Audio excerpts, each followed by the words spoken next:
রাসূল বলতেছেন ইন্নাল জান্নাতা তুশতাকু ইলা খামসাতি নাফারিন, নিশ্চয় 5টা দলের জন্য আল্লাহর জান্নাত আশা করে আছে। এই 5টা দলের লোকেরা জান্নাতের আশা করে না, বরং জান্নাত তাদেরকে পাওয়ার জন্য আশা করে আছে। জোরে বলুন সুবহানাল্লাহ। আপনারা কি জান্নাতের আশা করেন? করেন? মাশাআল্লাহ।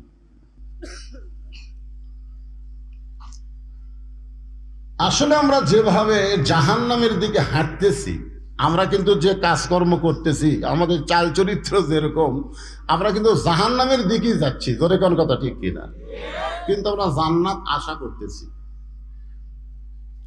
এখানে বলা হচ্ছে 5টা দল তাদের জন্য জান্নাত আশা করে আছে। এই 5টা দলের উপরে আজকে আমি ওয়াজ করব, আপনারা শুনবেন তো। 1 নম্বর দল হলো তালিয়াল কোরআন। আজকে আমাদের বাংলাদেশে প্রাইমারির জন্য কোনো টাকা কালেকশন করা লাগে না। আগডম বাগডম ঘোড়ার সাজে ঢাকঢোল লোক ঝাঁঝর বাজে, এই মিথ্যা শিক্ষা যারা দেয় তাদের জন্য 1টা টাকাও আদায় করা লাগে। কিন্তু আল্লাহর কোরআন যেখানে শিক্ষা দেওয়া হয়, সেই প্রতিষ্ঠান আদায় না করে চালানো যায় না।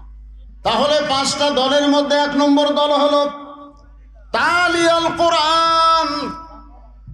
আল্লাহ কোরআনে বলেন ইন্নামাল মুমিনুনা আল্লাযীনা ইযা যুকিরাল্লাহু ওয়াজিলাত কুলুবুহুম ওয়া ইযা তুলিয়াত আলাইহিম আয়াতুহু যাদাতুহুম ঈমানাও ওয়া আলা রাব্বিহিম ইয়াতাওয়াক্কালুন।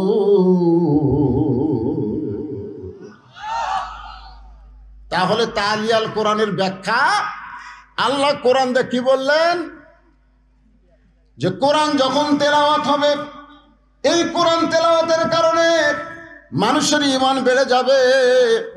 এখানে তেলাওয়াত মানে কোরআন পড়া না, তেলাওয়াত শব্দের অর্থ হলো কোরআন মোতাবেক চলা। আজকে আমাদের বাংলাদেশে আমরা কি কোরআন অনুযায়ী চলি? খালি কোরআনের ওয়াজ শুনি। আপনারা বলেন তো, কোরআন শোনার দিক দিয়ে 1 নম্বর শ্রোতার নাম কি? তাহলে কি বুঝলেন? এই একটু খেয়াল করে শোনা লাগবে তো, রাত বেশি হয়ে গেছে তো। এখন কোরআন শোনার দিক দিয়ে 1 নম্বর কে? আপনারা তো আমার সামনে বসে আবার শুনতেছেন। আর 1 নম্বর শ্রোতা নবী গভীর রাত্রে কোরআন তেলাওয়াত করেছে। ও ঘরের পিছনে দাঁড়িয়ে দাঁড়িয়ে সারা রাত কোরআন শুনছে। জোরে বলেন, তার নাম কি? আয় আয় রে, মানে শোনার দিক দিয়ে 1 নম্বর। কোরআনের পক্ষে আবার তারিফ করতেছে আবু জেহেল। সকালবেলায় মিটিং এর মধ্যে বলতেছে এত সুন্দর কোরআনের বাণী, রাতটা কোন দিক দিয়ে গেল আমি বুঝবারই পারিনি। সুবহানাল্লাহ হবেন না? এত সুন্দর কোরআনের বাণী, রাতটা কোন দিক দিয়ে গেল আমি বুঝবারই পারিনি। আবু সুফিয়ান বলেন, এটা যেই কোরআন শুনতে এত ভালো লাগে, রাত কোন দিক দিয়ে যায় বোঝা যায় না, সেই কোরআন ধরলে অসুবিধা কি? একটা হলো শুনলে, একটা হলো ধরলে।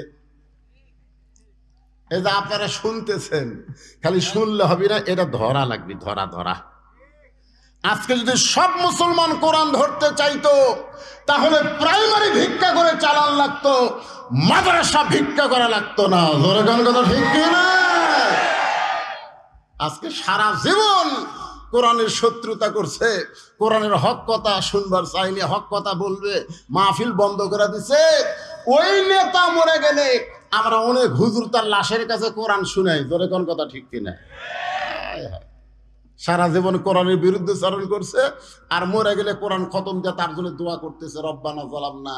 আল্লাহ কয় কোরআন মরা মানুষের জন্য না রে, কোরআন হলো জীবিত মানুষের হেদায়েতের খোরাক। আবু সুফিয়ান বলেন, নেতা যেই কোরআন শুনতে এত ভালো লাগে, সেই কোরআন ধরলে অসুবিধা কি?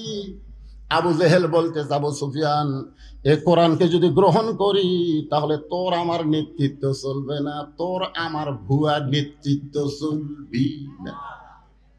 আজকে আমাদের বাংলাদেশে যারাই নেতৃত্ব দিবার চায়, ঠিক মতো বিসমিল্লাহ বলবার পারে না। জোরে বলেন কথা ঠিক কিনা?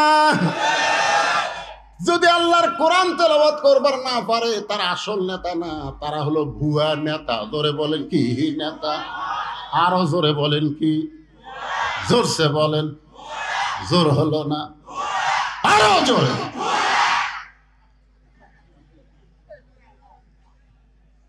কি বুঝতেছেন? কোরআন খালি শুনলে হবে না ভাই রে, এই কোরআনকে গ্রহণ করা লাগবে। কোরআনকে যদি বান্দা গ্রহণ করে সেই মানুষটা কেমন হবে? যেই মানুষটা 1 নম্বর সন্ত্রাসী ছিল, যেই মানুষটা নাঙ্গা তরবারি নিয়ে নবীকে হত্যা করার জন্য রওনা দিয়েছিল, সেই মানুষটা কোরআনের পরশ পাইয়া এক সময় আল্লাহ তাআলা অর্ধ পৃথিবীর খলিফা বানায় দিল। দেখেন কোরআনের পরশ পাইলে তার চরিত্র কেমন হয়। বাংলাদেশের মতন 96টা দেশের খলিফা মসজিদের মেম্বারে দাঁড়ায় খুতবা দিচ্ছেন। খুতবা মানে আমাকে নেতারা ভাষণ দিল না, আরবিতে খুতবা, বাংলায় কি? ভাষণ দেওয়া। ওমর ফারুক যখন ভাষণ দিচ্ছেন, এমন সময় মাঝখান থেকে একজন দাঁড়িয়ে বলতেছে, আমিরুল মুমিনিন, আপনার ভাষণ আমরা শুনবো না। প্রধান বক্তা এসে গেছে, আর ভাষণ চলে না, সেটা না। আমিরুল মুমিনিন, আপনার ভাষণ আর শুনবো না। ওমর ফারুক বললেন, আমার অপরাধ কি? সাহাবী বললেন, আপনার অপরাধ হলো আমাদেরকে খাটো পাঞ্জাবি দিয়ে আপনি লম্বা জুব্বা পরে খুতবা দিচ্ছেন, আমাদেরকে বাইতুল মাল থেকে খাটো পাঞ্জাবি দিয়ে আর আপনি লম্বা জুব্বা পরে খুতবা দিচ্ছেন। যতক্ষণ আপনার লম্বা জুব্বার কাহিনী না বলবেন ততক্ষণ আপনার খুতবা আমরা শুনবো। আচ্ছা, ওমর ফারুকের কি চামচা নাই? চামচা? এত বড় নেতাকে একটা লোক অপমান করতেছে আর একটা চামচাও কথা কয় না। আল্লাহর কোরআন দিয়ে যখন রাষ্ট্র চলবে তখন কোনো চামচা থাকবে না। ধরে বলেন কথা ঠিক কিনা? আসরের নামাজ 4 রাকাত, তুমি 2 রাকাতে বসো, সমস্যা নাই। 4 রাকাতে বসো, সমস্যা নাই। কিন্তু 3 রাকাতে বসলা কেন? তুমি যত বড় ইমাম হও, তোমার যতই ভক্ত থাক দুনিয়ায়, একটা ভ্যানওয়ালা পর্যন্ত তোমাকে লোকমা দিয়া খাড়া করে দিবে। ধরে কোন কথা ঠিক কিনা? ওঠ ওঠ, তো ওঠ ওঠ তো কর পারে না, আল্লাহু আকবার কয়। ওমর ফারুক চোখের পানি বের করে কাঁদতেছেন। কেউ যখন ওমর ফারুকের পক্ষে কথা বলতেছেন, এমন সময় আব্দুল্লাহ ইবনে ওমর, ওমর ফারুকের সন্তান, 6 লক্ষ হাদিসের হাফেজ, 30 পারা কোরআনের হাফেজ। নেতা কাক কয় দেখছেন? নেতার বেটা হাফেজ রে। আর আমাকে নেতার বেটা জীবনে মাদ্রাসার বারান্দার যায়নি। জোরে কর কথা ঠিক কি? মাঝে মধ্যে এসে 1 লাখ 2 লাখ টাকা দিয়ে যায়, তুলবার গেলে যে কি ঠেলা ভাই। আমার এক মাদ্রাসা আছে, এক এমপি সাহেব 4 টন টিয়ার দিছে। আমার এক মুহূর্তে আমি হুজুর খালি মাঝে মধ্যে যাই আর খালি ফিরে দেয়। চিন্তা করলাম কে খালি যায় আর ফেরত দেয়, যায় আর ফেরত দেয়। তা আমি একদিন নিজেই গেলাম, যে বললাম, কে ভাই কি খবর, দিবার চাচ্ছে এমপি সাহেব, দেন না কেন? বলে প্রতি টিয়ারে 10,000, আগে 40,000 জমা দেন পরে। আমি কইলাম টাকা জমা দেয়া, ঘুষ দিয়ে তারপর সেটা মাদ্রাসা চালানো দরকার নেই। নেতার সন্তান যদি কোরআনের হাফেজ হইতো, আর সংসদে 300 এমপির মধ্যে 50টা এমপির সন্তান যদি কোরআনের হাফেজ থাকতো, তাহলে এমপি একদিন চিল্লায় বলতো, মাননীয় স্পিকার সাহেব, প্রাইমারিতে আকদম বাগদম শিক্ষা দেওয়া হয়, মিথ্যা শিক্ষা, সেই প্রাইমারির জন্য হাজার হাজার কোটি টাকা বাজেট করা হয়। 94% মুসলমানের দেশে জালিকাল কিতাবুল লা রাইবা ফিহি হুদাল লিল মুত্তাকিন, আল্লাহর কোরআন শিক্ষা দেওয়া হয়। সেই শিক্ষার জন্য আমরা বাজেটে হাজার হাজার কোটি বাজেট চাই। এরকম যদি 50 জন এমপি বলতো, তাহলে ভিক্ষা করা লাগতো না, এই মাদ্রাসাও 3 তলা বিল্ডিং হয়ে যেত। ধরে কোন কথা ঠিক কিনা? 6 লক্ষ হাদিসের হাফেজ, 30 পারা কোরআনের হাফেজ আব্দুল্লাহ বাবার পাশে দাঁড়ায় বলতেছে, রে নবীর সাহাবীরা, তোমরা খাটো পাঞ্জাবি হলেও তো নতুন কাপড় পরে নামাজ পড়তে আইছো, কিন্তু আমার পরনে দেখো নতুন কোনো কাপড় নাই। ওসমান গনি বলে, আব্দুল্লাহ, আজকে জুমার দিনে সবাই নতুন কাপড় পরে নামাজ পড়তে আইছে, আর তুমি পুরাতন কাপড় কেন পরলা? আব্দুল্লাহ বলতেছে, আমি যদি নতুন কাপড় পরে নামাজ পড়তে আসতাম তাহলে আমার বাবার জুব্বা লম্বা হতো না। তোমরা তো সবাই ঘুম পাড়ো, তোমরা সবাই যখন ঘুমাও তখন আমার বাবা ঘুমায় না। তোমরা সবাই যখন ঘুম পাড়ো, অর্ধপৃথিবীর খলিফা আমার বাবা তখন ঘুমায় না। বহুদিন আমি মাকে দেখেছি দরজায় দাঁড়িয়ে থাকতে। আমি মাকে জিজ্ঞাসা করতাম, মা, আমার বাবা কোথায়? মা বলতেছে, মানুষের দুঃখ কষ্ট দেখার জন্য ঘুরতেছে। অর্ধপৃথিবীর খলিফা, কোরআনের পাগল, ঘুরতেছে, দেখে মরুভূমির মধ্যে তাঁবু টাঙ্গায়া কে যেন কি পাক করতেছে, আর দুইটা বাচ্চা খালি মা মা বলে কাঁদতেছে। উমর ফারুক চিন্তায় পড়ে গেলেন, এত রাত্রে কি পাক করে বাচ্চাগুলা কান্দে। নিকটে গিয়ে বলতেছে, মা, তুমি এমন কি করতেছো? তোমার বাচ্চাগুলো ক্ষুধার জ্বালায় কান্দে, আর তুমি তাদের খাবার দাও না। উটের গোস্ত হলে বড় জোর 1 ঘন্টা লাগবে, দুম্বার গোস্ত হলে 8 ঘন্টায় সিদ্ধ হবে, গভীর রাত হলে এখনো সিদ্ধ হয় না। তুমি কেমন মা? তোমার কি দয়া নাই? মা কান্দের বলে, পথিক, তুমি যে দিক দিয়ে যাচ্ছিলে সেই রাস্তা দিয়ে যাও। আমার বাড়ি হলে ইয়ামিন দেশে। আমি গতকাল মদিনার খলিফা ওমরের কাছে আইছিলাম, কিন্তু এত মানুষের ভিড়, আমি ওমরের কাছে যাবার পারি নাই। আমার ক্ষুধার্ত সন্তানকে নিয়ে আমি মরুভূমির মধ্যে তাঁবু টাঙ্গায়া, আমার সন্তান যখন বারবার খাবার চাই, আমি পাতিলে পানি আর পাথর দিয়ে নিচে আগুন জ্বালায় সিদ্ধ করতেছি। আমার পাতিলের পাথর কোনোদিন সিদ্ধ হবে না। আমার সন্তানকে এত বেশি খিদা লাগছে, আমি মনে করেছিলাম ওরা এক সময় ঘুমায় যাবে। আমার মনে হয় আমার সন্তান 2টা রাত কাটাবার পারবে না। সঙ্গে সঙ্গে হযরত ওমর এক দৌড় বাইতুল মালের দরজায় গিয়ে বলে, আসলাম, তাড়াতাড়ি 1 বস্তা খাবার আমার মাথায় উঠায় দে। আসলাম বলে, আমির আল মুমিনিন, আমি হলাম চাকর, কি কোথায় নিয়ে যাওয়া লাগবে আমারে হুকুম দেন। ওমর ফারুক বলে, আসলাম রে, একজনের পাপের বোঝা আর একজন মাথায় নেয় না, যে আমার মাথায় উঠে দে। ওমর ফারুক বিশাল একটা খাবার বস্তা মাথায় নিয়ে যখন খুব জোরে জোরে দৌড়াই, পিছন থেকে আসলাম কান্দের বলে, এত জোরে দৌড় মারলে পড়ে গিয়ে আপনার কষ্ট হবে। ওমর ফারুক বলেন, নির্দিষ্ট সময়ে যদি যাবার না পারি, ওমরকে জাহান্নামের আগুনে পড়তে হবে। এক দৌড়ে গিয়ে তাঁবুর পিছনে দাঁড়ায় বলে, মা, রুটি আর হালুয়া তৈরি করো। বস্তার খাবার নেমা রুটি হালুয়া তৈরি করে যখন ওমর ফারুকের হাতে দেয়, ওমর ফারুক 2টা সন্তানকে 2 উরুর উপরে নিয়ে রুটি হালুয়া যখন মুখের মধ্যে দেয়, 2টা সন্তান মুখের দিকে ফেল ফেল করে তাকায় কান্দে। কে গো তুমি? বাবার দরদ নিয়ে আমাদের সামনে গভীর রাত্রে হাজির হয়েছো। মেয়েটা চিল্লায় বলে, পথিক, উমর যদি মদিনার খলিফা না হইয়া তুমি যদি মদিনার খলিফা হইতো, তাহলে মদিনা আল্লাহর জান্নাত হয়ে যেত। আব্দুল্লাহ বলতেছে, রে নবীর সাহাবীরা, তোমরা সবাই যখন ঘুম পাড়ো, আমার বাবা তখন ঘুমায় না। গভীর রাত্রে আমার দরজায় গিয়ে ডাকতেছে, আব্দুল্লাহ, আব্দুল্লাহ বলে ডাকতেছে। আমি আব্দুল্লাহ দরজা খুলে তাকায় দেখি আমার বাবার হাতে নতুন একটা কাপড়। আমি খুশি হয়ে বললাম, বাবা, বাইতুল মাল থেকে একটা কাপড় আমারে দেওয়া হয়েছে, আবার গভীর রাত্রে আর একটা গোপনে আমারে দিবে রাইছেন। আসলে আমি খলিফার ছেলে তো, আমার একটা স্পেশাল একটা আমি পাইছি, আর একটা গভীর রাত্রে দিবে রাইছেন। এখনকার সামান্য নেতারা হলে তাদের সন্তানকে কিভাবে চলায়, চেয়ারম্যানের বেটা R15 চলায়, ধরে কোন কথা ঠিক কিনা? আগে ভ্যান গাড়ি চলে বেড়াতো, এখন R15 চলায়। তাহলে অর্ধপৃথিবীর খলিফা আপনি। বাইতুল মাল থেকে একটা কাপড় আমি পাইছি, আর একটা গভীর রাত্রে আমার দিবে রাইছেন। সঙ্গে সঙ্গে হযরত ওমর আল্লাহর কোরআন থেকে তেলাওয়াত করতেছে, ইন্নাল্লাহা ইয়ামুরুকুম আন তুআদ্দুল আমানাতি ইলা আহলিহা ওয়া ইযা হাকামতুম বাইনান নাস আন তাহকুমু বিল আদল। আল্লাহু আকবার, আল্লাহু আকবার। 6 বছর ধরে আম বাগানে চাষ করছে, 6 বছর। এবার জ্যৈষ্ঠ মাসে দেখবার গাছে আম পাকছে কিনা, যা দেখে গাছের ডালে ছোট্ট একটা বাচ্চা পাক আম পাড়তেছে আর ব্যাগের মধ্যে তুলতেছে।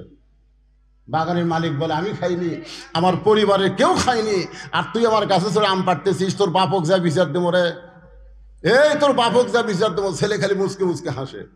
বাগানের মালিক বলে হাসিস কেন? বলে হাসার কারণ হলো আমার বাবা কোথায় যা বিচার দেবেন, আমার বাবা।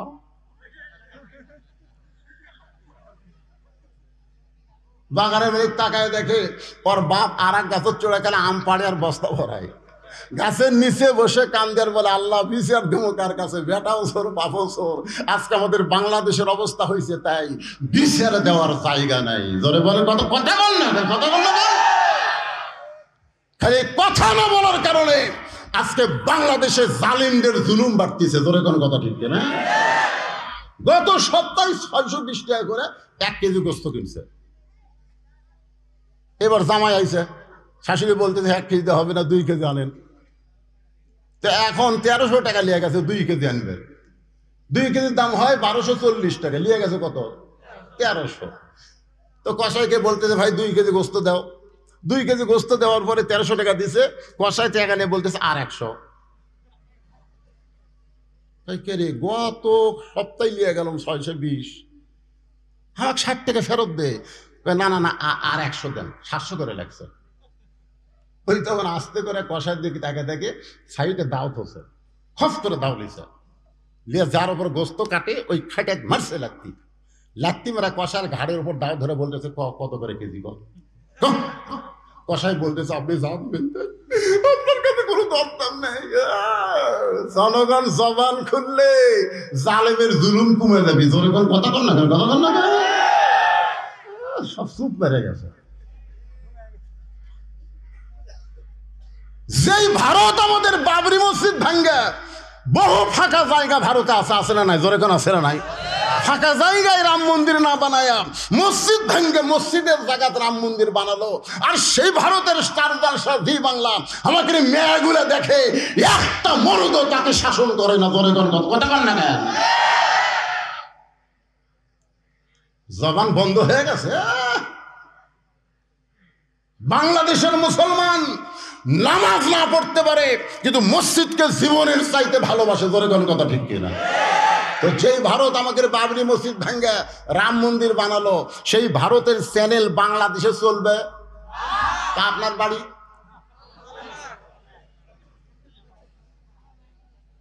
এসার নামাজ পড়ে বাড়িতে গেছে, যা দেখে বউ যে ঘরত বসে আছে ওই ঘর থেকে হরি হরি হরি হরি ফিরে লো হরি হরি কি দেখে বউ জি বাংলা দেখতেছে।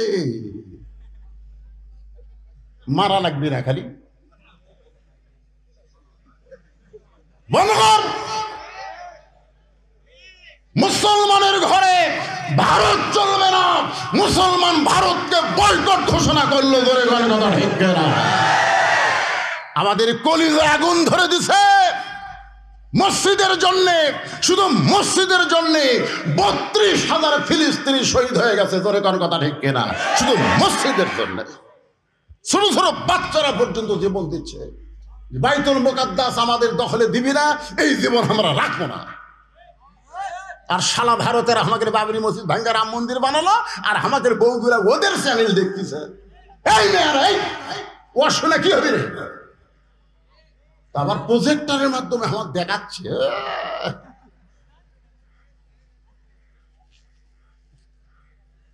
রাগ করতেছেন?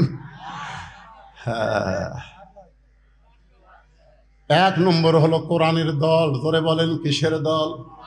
আমি সেই কোরআনের দলকে নিয়ে আপনাদের সামনে ওয়াজ করতেছি। তারপরে 2 নম্বর হলো হাফিজুল লিসান, 3 নম্বর হলো মুতাইমুল জায়ান, 4 নম্বর হলো মুহসিল উরিয়ান, আর 5 নম্বর হলো ওমান সাল্লি আলা হাবিবির রহমান। এই 5টা দলের পর ওয়াজ করতে যদি 1টা বাজে আপনাদের আপত্তি আছে? আল্লাহর বান্দার একটু মনোযোগ দিয়ে শুনবেন। আব্দুল্লাহ বলতেছে, আমি যখন বললাম বাবা বাইতুল মাল থেকে একটা পাঞ্জাবি আমারে দেওয়া হয়েছে, গোপনে আর একটা পাঞ্জাবি আমারে দিবার আইছেন। আসলে আমি খলিফার সন্তান, আমার ভাগ্য ভালো। সঙ্গে সঙ্গে ওমর ফারুক কোরআন থেকে একটা আয়াত তেলাওয়াত করলেন। আয়াতের বাংলা অর্থ মনে হয় আপনারা বোঝেন নাই। বুঝছেন? জনগণ বুঝেছেন? কি বললেন? ইন্নাল্লাহা ইয়ামুরুকুম আন তুআদ্দুল আমানাতি ইলা আহলিহা ওয়া ইযা হাকামতুম বাইনান নাস আন তাহকুমু বিল আদল।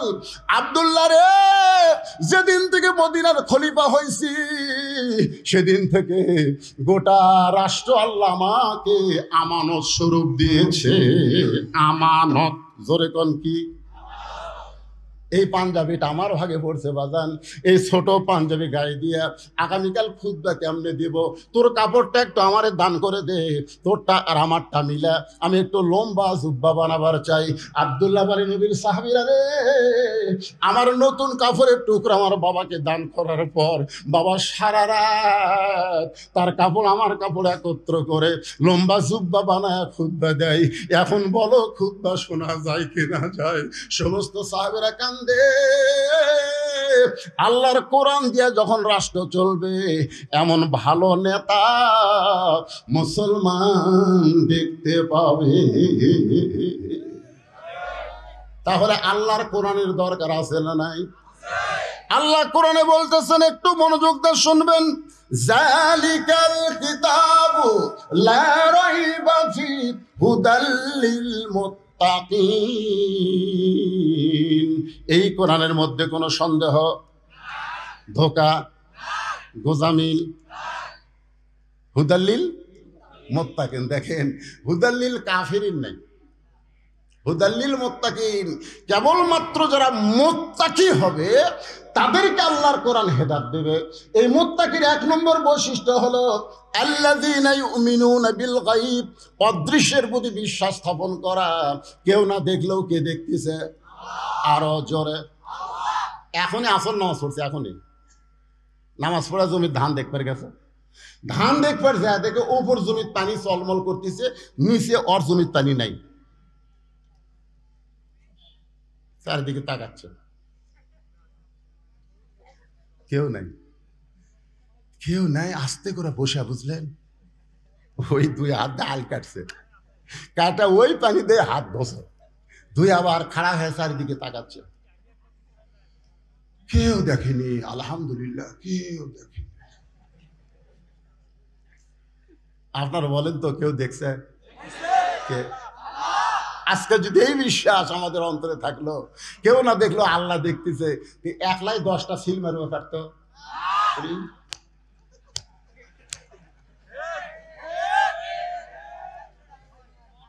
যারা একলাই 10টা করে সিল মারে, ওরা যদি হওয়া থেকে মরা পর্যন্ত কোরআনের মাহফিল ওয়াজ শোনে, এরা মুত্তাকি হবার পারবে না। মুত্তাকির এক নম্বর বৈশিষ্ট্য হলো কেউ না দেখলো আল্লাহ দেখতেছে। জোরে বলেন, কথা ঠিক কিনা?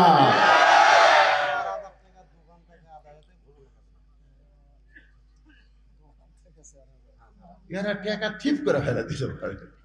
এ যারা দোকান দিয়েছে তোকে ছাড় দেন নেই,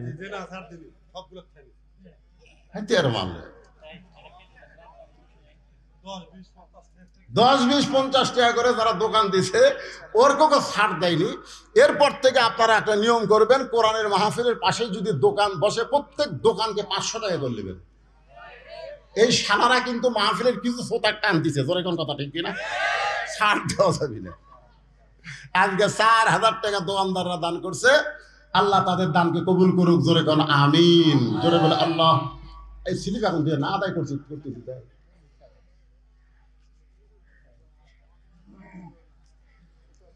যেভাবে জনগণ বসে থেকে ওয়াজ শুনতেছে এই গরমের মধ্যে, মনে হচ্ছে না রাত 12:30 বাজছে। কেবা মুরব্বী, ও চাচা, ও চাচা, আপনি কোথায় উঠে গেলেন? বারে ধরে ধরে ধরে সাইল বাদ দিতে। হায় হায়, এইরকম বুড়া মানুষ ওয়াজ শুনতেছে রে।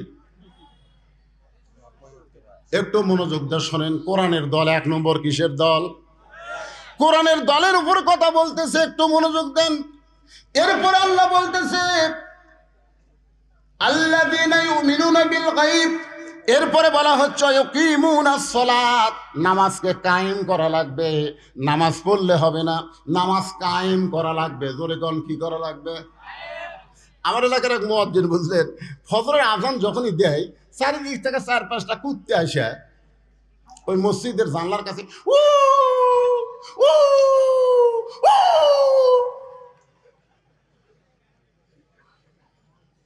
আমি চিন্তা করলাম কিন্তু মুয়াজ্জিন আজান দেয় কুত্তা করে বাজলো কার।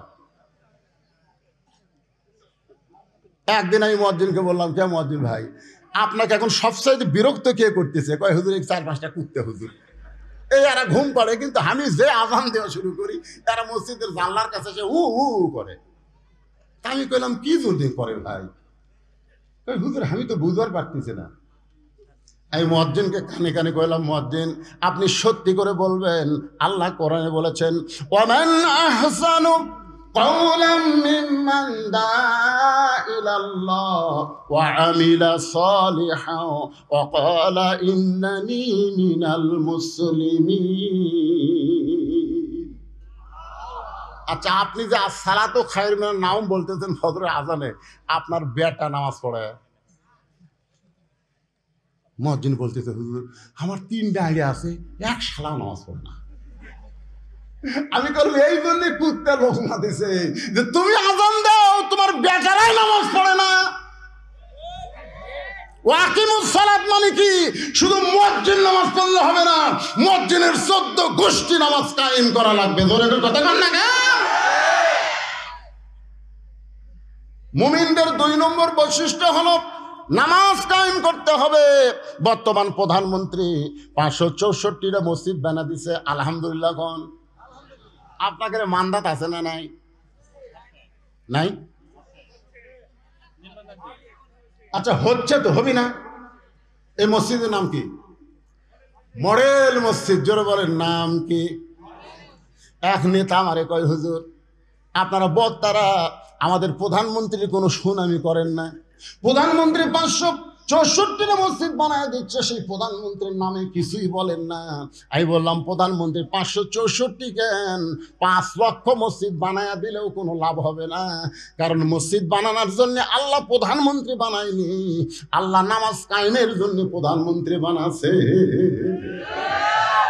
আল্লাহ কোরআনে বলেছেন, আল্লাযীনা ইম্মাক্কান্নাহুম ফিল আরদ, মুসলমানের মধ্যে কাউকে যখন ক্ষমতার চেয়ার দেওয়া হয়, তার 1 নম্বর কাম হলো পদ্মা সেতু নির্মাণ করা, 1 নম্বর কাম হলো 4 লাইন রাস্তা করা, 1 নম্বর কাজ হলো 564 মসজিদ করা।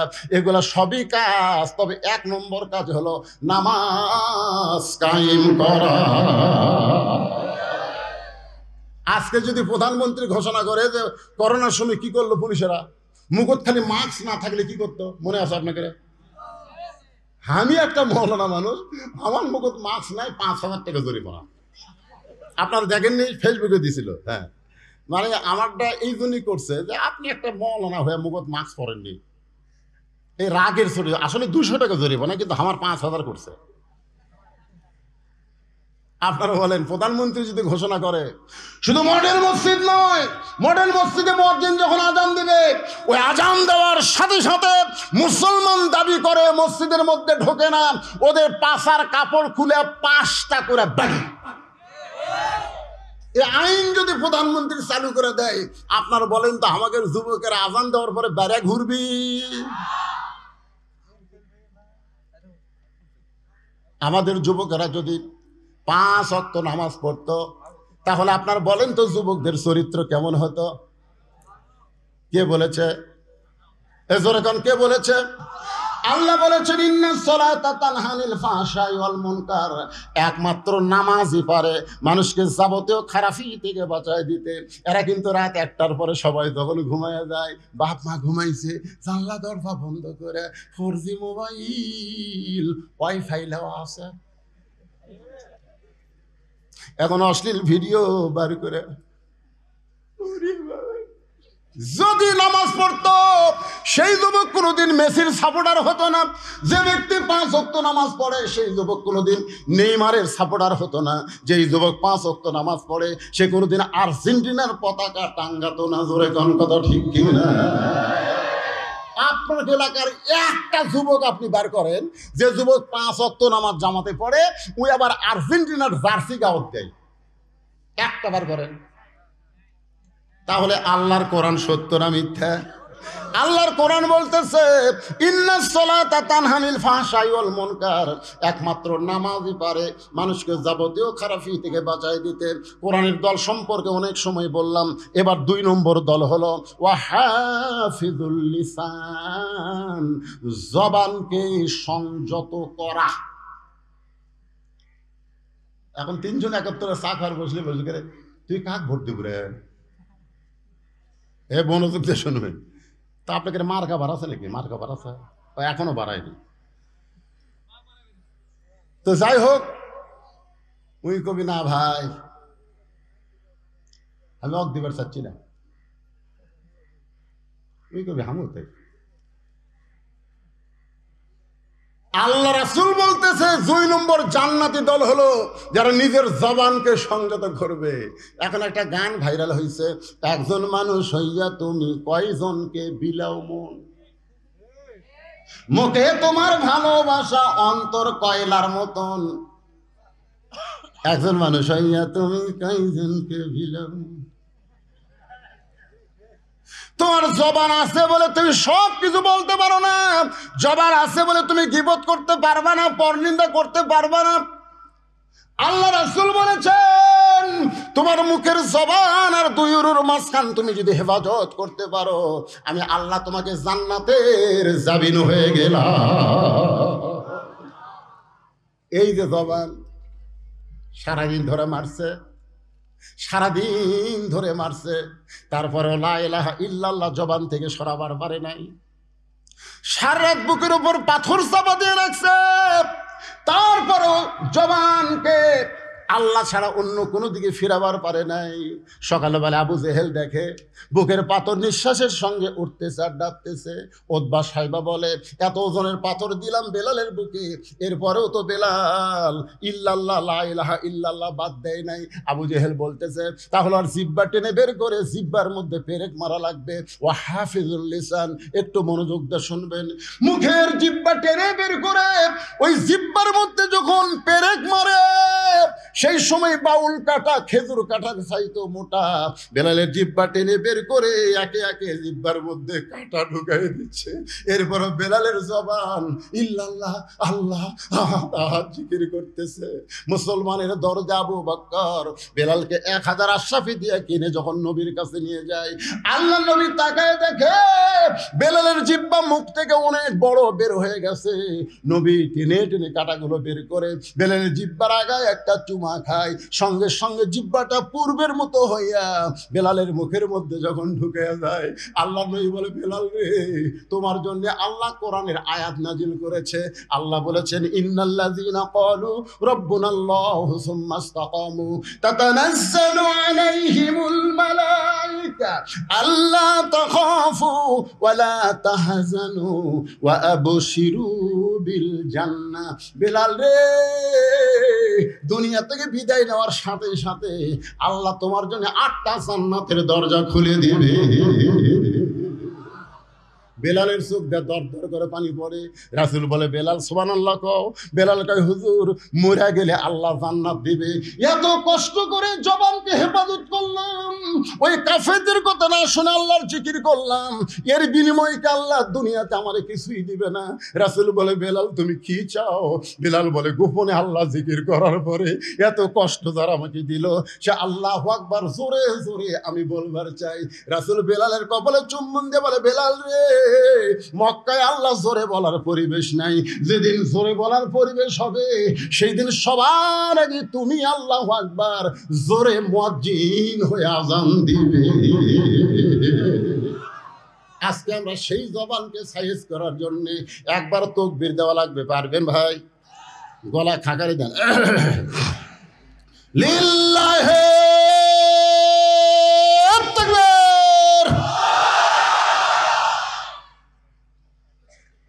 এক সাইজে জোরে আপনার পারবেন না। এরা দেয়নি নাকি?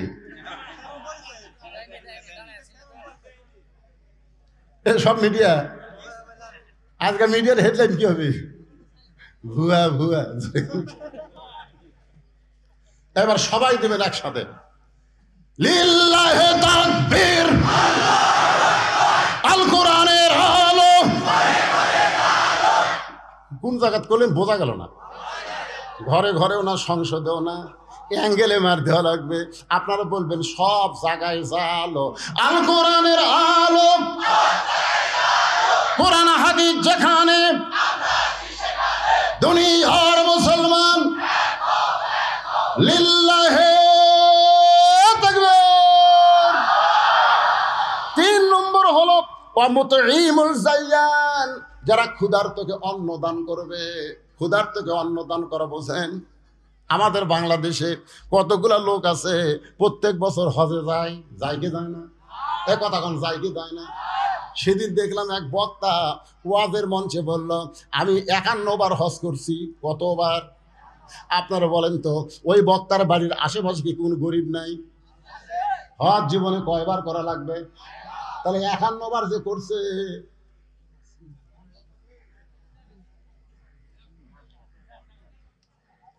এ হাসেন কেন? মুতিমুল জাইয়ান একটু মনোযোগ দিয়ে শোনেন। তোমার জীবনে একবার হজ করলে হজের ফরজ আদায় হবে, তুমি 51 বার করলে তার মানে? তোমার বাড়ির আশেপাশে কোনো গরিব নাই, তোমার বাড়ির আশেপাশে কোনো বিধবা নাই, তোমার বাড়ির আশেপাশে কোনো ইতিম নাই। রবি ইবনে সুলাইমান হজ করতে যাবেন, ওরা 10 জন। জোরে কোন কয়জন? রবি ইবনে সুলাইমান দূরের এক আত্মীয়র বাড়ির থেকে দোয়া নিয়ে আসার সময় গভীর রাত্রে তাকায় দেখে রাস্তার পাশে কে যেন কি করতেছে। একটু নিকটে গিয়ে দেখে একটা মহিলা মরা গাদার গা থেকে গোস্ত কাটতেছে আর টোপলা বাঁধতেছে। রবি ইবনে সুলাইমান চিন্তায় পড়ে গেল, একে তো গাদা খাওয়া হারাম, তারপরে মরা গাদার গোস্ত কাটতেছে। এই মহিলার অবশ্যই খারাপ মহিলা, কোনো হোটেলের সঙ্গে হয়তো যোগাযোগ রেখেছে, এই মরা গাদার গোস্ত দেয়, সেইটা পাক করে হোটেল আলো হয়তো মানুষদেরকে খাওয়ায়। দেখি মেয়েটা কোথায় যায়। রবি ইবনে সুলাইমান নিজের বাড়িতে গভীর রাত্রে না গিয়া ওই মেয়েটার পিছনে পিছনে নিরাপদ দূরত্ব বজায় রেখে রাস্তা নিল। মেয়েটা একটা ভাঙ্গা বাড়ির মধ্যে ঢোকার সঙ্গে সঙ্গে 2টা মেয়ে কাঁদতেছে আর বলতেছে, মা আর ক্ষুধার জ্বালায় পারতেছে না, মা তাড়াতাড়ি আমাদের খাবার দাও। মা বলতেছে, এই দেখো গোস্ত আনছি, এই গোস্ত সিদ্ধ করে তোমরা খাও, আল্লাহর শুকরিয়া আদায় করো। রবি ইবনে সুলাইমান চমকে যায়, নিজের মা হইয়া মেয়েদেরকে মরা গাদার গোস্ত দিয়ে বলতেছে সিদ্ধ করে খাও, আল্লাহর শুকরিয়া আদায় করো। তিনি লোকমা দিয়ে বললেন, মা আমি নিজের চোখে দেখছি, মা তুমি মরা গাদার গোস্ত কাইটা তোমার মেয়েদেরকে দিছো। এবার মেয়েটা বলতেছে, পথিক রে, আমার বাড়িতে আজকে 5-7 দিন হলে খাবার নাই, আমার স্বামীও দুনিয়া থেকে বিদায় নিয়েছে, এখন আমি মা কি করব? রাতের অন্ধকারকে চাদর মনে করে আমি বের হয়ে গেছি। হালাল না হারাম জীবিত আমি তো এটা তমিজ করতে পারি নাই, আমার মেয়েদের ক্ষুধা নিবারণ করার জন্য আমি মরা গাদার গোস্ত কেটে এনে দিয়েছি। রবি ইবনে সুলাইমান বলে, মা আমি এবার হজে যাবার চাইছিলাম বন্ধুদের সঙ্গে, আমি আর হজে যাব না, আমার হজের সব সম্পত্তি আমি তোমাদেরকে দিয়া দিব। তিনি এক দৌড়ে বাড়িতে আসলেন, হজের যত সামান আসছিল সব ওই মেয়েকে দান করলেন। মার মেয়ে মিলে দোয়া করতে চাল্লাম, যেই মানুষটা হজে না গিয়ে তার সব সম্পদ আমাদেরকে দান করে দিল, আল্লাহ মক্কা মদিনা তার বাড়ির জন্য হাজির করে দিও। রবি ইবনে সুলাইমান বলে, মা উল্টা দোয়া করো না, মক্কা মদিনা কোনোদিন মানুষের বাড়িতে হাজির হয় না, বরং মানুষকেই মক্কা মদিনায় যাইতে হয়। মার মেয়ে বলতেছে, বাবা শোনো, আমরা হলাম দোয়া করা আর কবুল করার মালিককে। নির্দিষ্ট সময়ে ওই 9টা বন্ধু এসেছে, চলো বন্ধু হজে যাই। বলে, তোমরা যাও, এবার আমি যাবার পারবো না। সবাই বলতেছে, তুই না বহু লোককে বললি হজে যাব, তাহলে হজে কেন যাবি না? বলে, আমার অসুবিধা আছে ভাই, তোমরাই যাও। ওই 9 বন্ধু হজ করে হজের সমস্ত কাম শেষ করে রবি ইবনে সুলাইমানের বাড়ির দরজায় এসে ডাকতেছে, রবি ইবনে সুলাইমান দরজা খোল। রবি ইবনে সুলাইমান দরজা খুলে দেখে ওই 9টা বন্ধু তার দরজার সামনে দাঁড়ায়। আল্লাহ রাসূল বলেছেন, তোমাদের এলাকার কোনো মানুষ হজ করে যখন তোমাদের এলাকায় ফেরত আসে, তুই মহব্বত নিয়ে ওই হাজির চোখের দিকে যদি তাকাও, ওই চোখ দিয়ে মক্কা মদিনা দেখে যে সওয়াব পাইছে, সেই সওয়াব আল্লাহ তোমাকে দান করে দিবে। রবি ইবনে সুলাইমান বললেন, ভাই তোমরা হজ করে আইছো, আমি জানলে তোমাদের সঙ্গে দেখা করতাম। একজনের মাথায় একটা বিশাল টোপলা, এই টোপলালা বলতেছে, মিথ্যাবাদী, হজে যাওয়ার আগে তোর কাছে চাইছিলাম, তুই কইলি হজে যাব না। আবার হজ করতে যাই দেখি তুই আমাদের সামনে আল্লাহর ঘর তাওয়াফ করতেছিস। আমি বললাম রবি ইবনে সুলাইমান রে, তুই না কইলি এবার হজ করতে যাব না, তাহলে আমাদের সামনে আল্লাহর ঘর তাওয়াফ করিস। তখন তুই বললি ভাই এই টোপলা টানতে আমার একটু কষ্ট হয়, তুই একটু টোপলা ধর। আমি তোর টোপলা হাতে নিলাম, তুই ছাপা মারো ছাই করলি আমাদের সামনে সামনে। তোকে মক্কায় কয়েকবার দেখেছি কিন্তু টোপলা দিবার পারলাম না। মনের আগে গেলাম মদিনায়, মদিনায় গিয়ে দেখি রাসূলের রওজার পাশে দাঁড়ায়া তুই আল্লাহর নবীর সালাম দিচ্ছিস। আমরা টোপলা তোকে দিবার চাইলাম কিন্তু তুই যেন কোথায় হারিয়ে গেলি রে মিথ্যাবাদী। একসঙ্গে হজে যাবার চাইছিলাম, একসঙ্গে গেলি না, তাওয়াফ করার সময় আমার টোপলা দিলি। আমরা নয়টা বন্ধু কয়েকবার তোকে দেখলাম, আমাদের দেখা দিলি কিন্তু আমাদের সঙ্গে না এসা আগেই বাড়িতে এসে দরজা বন্ধ করে দিছিস। তোর টোপলা তুই নে, তুই হলি মিথ্যাবাদী, তুই মুনাফিক। নয়টা বন্ধু টোপলা দিয়ে যখন চইলা যায়, রবি ইবনে সুলাইমান টোপলা নিয়ে কান্দে আর বলে আল্লাহ আমি তো হজে যাইনি, আল্লাহ আমি তো হজে যাইনি। আমার বন্ধুরা কেমন করে এমন কথা বলতেছে, এইটা কিসের টোপলা গো আল্লাহ? আমার মুনাফিক মিথ্যাবাদী বলে গেল। আমি জীবনে এমন কি অপরাধ করলাম গো আল্লাহ? কানতে কানতে যখন বেহুশ হয়ে পড়ে যায়, এমন সময় আল্লাহর নবী রবি ইবনে সুলাইমানের মাথায় হাত দিয়ে বলে রে রবি ইবনে সুলাইমান কান্দিস না, ওই অনাথ এতিমকে তোর হজের সমুদয় সম্পদ দান করার কারণে একজন ফেরেশতাকে তোর চেহারায় রবি ইবনে সুলাইমান বানায়া আল্লাহ তোর নামে হজ করায় আনিছে। রবি ইবনে সুলাইমান বলে রাসূলুল্লাহ বুঝতে পারলাম আল্লাহ তাআলা একজন ফেরেশতাকে দিয়ে আমার নামে হজ করায় নিছে, আপনার রওজা জিয়ারত করায় নিছে, কিন্তু এক বন্ধু এই যে টোপলা দিয়ে গেল, এইটা কিসের টোপলা গো নবী জানতে চাই। সঙ্গে সঙ্গে নবী কোরআনের আয়াত তেলাওয়াত করলেন, ওয়ামা তুনফিকু মিন শাইইন ফি সাবিলিল্লাহি ওয়াফা ইলাইকুম ওয়া আনতুম লা তুজলামুন। আয়াত দিয়ে নবী বুঝাই দিলেন টোপলার খবর, আয়াত দিয়ে বুঝাই দিলেন বাজান গো মতে ইমুল জাইয়ান, ক্ষুধার থেকে অন্ন দান করার দরকার আছে না নাই? যারা ক্ষুধার থেকে অন্ন দান করে তাহলে তাদের জন্য আল্লাহর জান্নাত আশা করে আছে। 4 নম্বর হলো মুকসিল উরিয়ান, যারা বস্ত্রহীনদেরকে বস্ত্র দান করে। এই যে কঠিন শীতের মধ্যে বস্ত্রহীনদেরকে যারা বস্ত্র দান করে আল্লাহর জান্নাত তাদের জন্য আশা করে আছে। আর 5 নম্বর হলো ওমান সাল্লি আলা হাবিবির রহমান, নেকির চাইতে পাপ বেশি। ধাক্কায়া ধাক্কায়া জাহান্নামের ফেরেশতারা যখন জাহান্নামে নিয়ে যাবে, ওই সময় আমাদের নবী আমাদের সামনে দাঁড়িয়ে যাবে। ফেরেশতারা বলবে দাঁড়ায় লাভ নাই, নেকির চাইতে পাপ বেশি, আল্লাহ হুকুম করছে জাহান্নামী। আল্লাহ নবী কিছুই বলবেন না। ফেরেশতা জিবরাইল এসে সালাম দিয়ে বলবেন ইয়া রাসূলুল্লাহ, এর সামনে দাঁড়ায় কি করবেন, এর নেকির চাইতে পাপ বেশি। এ কারণে আল্লাহ জাহান্নামে ঘোষণা করছে। আল্লাহ রাসূল তখন বলবেন জিবরাইল, আল্লাহ হাকিম হয়ে আমার উম্মতকে আসামি বানায় বিচার করেছে, আমি নবী উকিল সেখানে ছিলাম না। এই বিচার আল্লাহ করতে পারে কিন্তু আমি নবী এই বিচার মানি না। আল্লাহ বলবে জিবরাইল নবীকে বলো তার আপিলকে আমি গ্রহণ করলাম। আমাদেরকে আবার নিয়ে যাওয়া হয় মিজানের কাছে, নেকের পাপ ওজন করে দেখা যাবে নেকির চাইতে পাপ বেশি। আল্লাহ বলবেন হাবিব দেখেন নেকির চাইতে পাপ বেশি, এখন কি উপায়? সঙ্গে সঙ্গে নবী, আমরা যে নবীর প্রতি দুরূদ শরীফ পড়ি, এই দরুদ কিন্তু আমাদের আমল নামাও নাই, আল্লাহর কাছেও নাই। এই দরুদ চলে গেছে মদিনায়, সেই দরুদগুলো নেকির পাল্লায় দেওয়া হবে, সঙ্গে সঙ্গে নেকির পাল্লার ওজন বেশি হবে। এখন ওই টোপলার মধ্যে কি আছে গুরুত্বপূর্ণ খবর কি আপনারা শুনতে চান? কারা কারা শুনবেন একটু আল্লাহ খাত দেখেন তো দেখি। লিল্লাহি তাকবীর, আয়াতটা আরেকবার কই, তারপরে টোপলার খবর দিচ্ছি। ওমা তুনফিকু মিন শাইইন ফি সাবিলিল্লাহি ওয়াফা ইলাইকুম ওয়া আনতুম লা তুজলামুন। কেরে ওদিকে কথা বলে কেরে, ও যে একটা পুষ্কে সওয়াল দেখছেন, এত রাত চেতন আছে বাড়ি রে, তাকে যায়নি স্যার, এরা সিজার করা খেয়ে গেছে। আমার গ্রাম সম্পর্কে ভাবির ছেলে খালি কান্দে হুজুর, আমি আয়াতুল কুরসি দোয়া দুরুদ যা আছে ভাই পুরা ফুঁক দিলাম, বাড়ির জায়গায় হুজুর আরো কান্দে। আমি সূরা ফাতে 21 বার পড়ে পানি ফুঁক দিয়ে বললাম এটা 3 বার খাওয়ান তো। খাওয়ানোর পরে কয় হুজুর আরো কান্দে। শেষ পর্যন্ত ওই মেয়েটা আমাকে কইল হুজুর এখন আর দোয়া দুরুদের দাম নাই হুজুর। আমি মনে খুবই কষ্ট, 2-3 মাস পরে বললাম তোমার ছেলেকে এখনো ওই রকমের কান্দে? না হুজুর আর কান্দেই না। বন্ধ হলো কেমনে? কারণ বাপ একটা মোবাইল কিনে দিছে, যখনই কান্দে চালু করে দিই আর। আমি তখন বললাম তুমি সত্যি করে কও তো তোমার সন্তান কি নরমালে হসে না পেট কেটে হসে?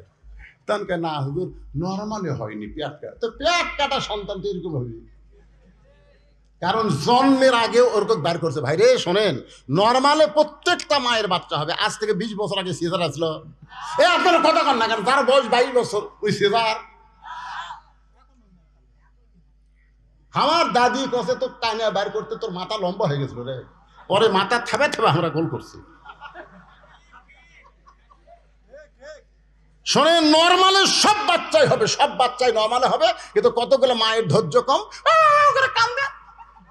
তোর স্বামী নিয়ে যায় ডাক্তারের কাছে, ডাক্তার পরীক্ষা করে দেখে নরমালি হবি 2 দিন পর, কিন্তু ডাক্তারের টাকার দরকার। ডাক্তার বলতেছে পানি শুকা গেছে, একটু বেঁকা হয়ে আছে। তখন কয় তাহলে সিজারই করে।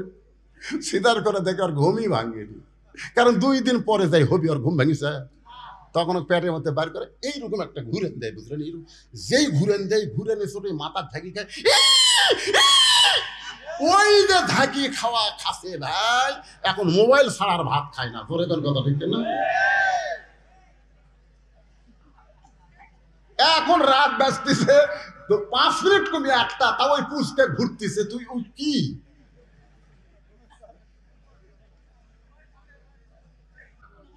এ ভাই শোনেন, কোরআনে আয়াতের অর্থটা শোনেন রে, শোনেন শোনেন। আল্লাহর নবী বলতেছেন, রে নবী ইবনে সুলাইমান, তুমি যে গরিব অসহায়কে দান করেছ, হজের সমুদয় অর্থ তুমি যে দান করেছ, এই টোপলার মধ্যে আল্লাহ 10 গুণ তোমাকে বাড়ায় ফেরত দিছে।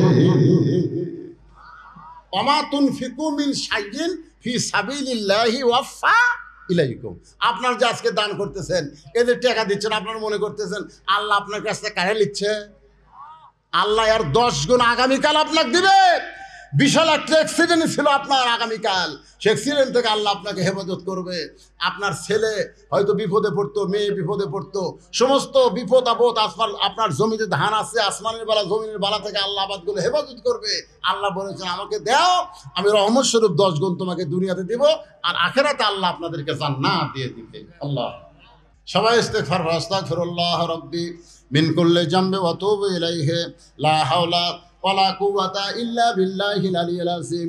আল্লাহুম্মা সাল্লি আলা মুহাম্মাদ, আল্লাহুম্মা বারিক আলা মুহাম্মাদ, আল্লাহুম্মা সাল্লি আলা মুহাম্মাদ, আল্লাহুম্মা বারিক আলা মুহাম্মাদ। সকলে হাত তুলে আল্লাহুম্মা আমিন। আল্লাহুম্মা আনতাস সালাম ওয়া মিনকাস সালাম, তাবারাকতা ইয়া যাল জালালি ওয়াল ইকরাম। মাবুদ, নতুন মাদ্রাসা মতিউর রহমান আমারে কইল, হুজুর এখন 1 বছর পূর্ণ হয় নাই। আল্লাহ 2 জনের মাথায় পাগড়ি পরানো হলো।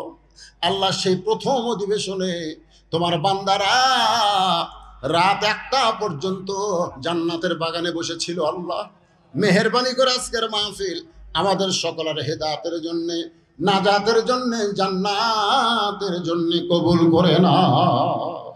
আল্লাহ যা হাদিয়া মঞ্জুর করেছো সোনার মদিনায় নই ফাঁকে রওজা মোবারকে আল্লাহ কবুল করো। জি, সবার জন্য দোয়া হবে। আয় আল্লাহ তাআলা, এই মাদ্রাসায় যারা জমি দিল, মাদ্রাসার ঘর নির্মাণে যারা সহযোগিতা করলো, আজকেও যারা নগদে বাকিতে হাজার হাজার, এমনকি গামছার মধ্যে 10টা টাকাও যারা দান করে দিল, আল্লাহ সকলের দানগুলোকে জান্নাতের বিনিময় হিসাবে আল্লাহ কবুল করো। আমরা যারা হাত তুলেছি সকলে বলেন রব্বির হামহুমা কামা রব্বায়ানি সগীরা। বাপ মা যদি কবরে যায়, আল্লাহ বাপ মার কবরকে জান্নাতের টুকরা বানাও। আমার সম্মানিত মা বোনদেরকে আবেদা সালিয়া পর্দা নিয়ে কবুল করো। ফিলিস্তিনের মুসলমানকে আল্লাহ তুমি বিজয় দিয়ে দাও। বাইতুল মুকাদ্দাস আল্লাহ মুসলমানকে দাও। আল্লাহ যারা দুনিয়া থেকে বিদায় হয়েছে শাহাদতের মর্যাদা দিয়ে দাও। আহত অবস্থায় আছে আল্লাহ সুস্থ দাও। আয় আল্লাহ তাআলা আসমানি বালা জমিনি বালা থেকে অত্র এলাকার আবাদগুলোকে তুমি হেফাজত করো। আল্লাহ এই বাজারের প্রতি রহমত বরকতের দরজা খুলে দাও। যারা কষ্ট করে মেহনত করে এত সুন্দর আয়োজন করেছে, রাতে বৃষ্টি হলো, সকালবেলায় মনে হচ্ছিল মাহফিল হবে না, আল্লাহ সেই মাহফিলটা রাত 1টা পর্যন্ত হলো। আল্লাহ মাহফিলে যারা কষ্ট করে এত সুন্দর আয়োজন করলো তাদের সকলকে জান্নাতি কবুল করো। আল্লাহ আজকের মাদ্রাসার সম্মানিত সভাপতি মুরব্বী মানুষ, আল্লাহ আল্লাহ তাকে তুমি কবুল করো, হায়দায়ে তাইবা দান করো। মাহফিলের সভাপতি, মাহফিলের বিশেষ অতিথি, মাহফিলের প্রধান অতিথি এমপি সাহেব সহ আল্লাহ সকলকে তুমি কবুল করো। অনেক উপজেলার চেয়ারম্যান, ভাইস চেয়ারম্যান দোয়া চেয়েছে, আল্লাহ আমরা সকলের জন্য দোয়া করে আল্লাহ সকলকে তুমি কবুল করো। আল্লাহ খাস করে মিডিয়ার ভাইদেরকে আল্লাহ তুমি কবুল করো। আল্লাহ যাদের মিডিয়ার মাধ্যমে মানুষ কোরআন হাদিসের আলোচনা শুনতে পায়, আল্লাহ তাদের সর্বাধিক বিপদ আপদ মুসিবত থেকে এদেরকে হেফাজত করো। আল্লাহ সুবহান রাব্বিকা রাব্বিল ইজ্জাতি আম্মা ইয়াসিফুন ওয়া সালামুন আলাল মুরসালিন ওয়ালহামদুলিল্লাহি রাব্বিল আলামিন। ওয়া জাল আখিরাতি কালিমাতুন ইনদাল মাউতি। পড়েন সকলে লা ইলাহা ইল্লাল্লাহু মুহাম্মাদুর রাসূলুল্লাহ সাল্লাল্লাহু আলাইহি ওয়াসাল্লাম। আসসালামু আলাইকুম ওয়া রাহমাতুল্লাহি ওয়া বারাকাতুহু।